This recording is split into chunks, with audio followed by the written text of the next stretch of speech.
À la une de l'actualité, le sacre du Sénégal à la CAN Maroc 2025. Dans l'actualité des quotidiens burkinabés, l'investiture du président guinéen Mamadi Doumbouya.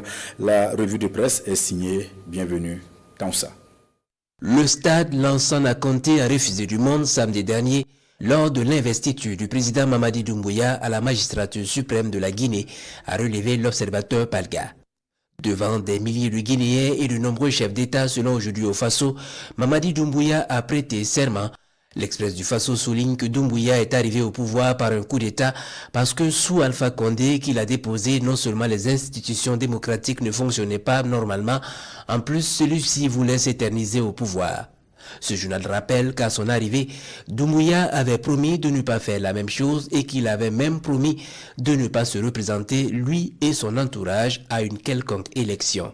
Mais finalement, il s'est fait élire, a prêté serment et va rester au pouvoir pendant 7 ans.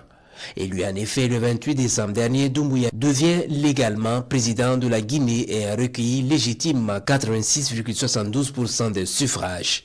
Le droit des quotidiens relève que l'investiture de Mamadi Doumbouya met fin à une transition de 4 ans ouvrant une nouvelle ère, celle d'un retour à une démocratie pluraliste que les Guinéens espèrent plus pertinente dans la gestion de la chose publique. La période de grâce dont il a bénéficié durant les 4 ans de transition est désormais terminée. La prestation de serment, dixit le journal Le Pays, exige de Doumbouya le respect des droits et libertés individuelles et collectives.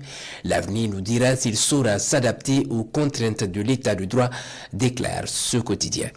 Et puis, la finale de la 35e Coupe d'Afrique des Nations s'est disputée à guichet fermé hier dans une forteresse en ébullition et devant une marée humaine rouge et verte en transe, fait remarquer le journal Le Pays. Une finale folle, s'exclame aujourd'hui au Faso, au terme d'une rencontre âprement disputée et marquée par la controverse dans les dernières minutes.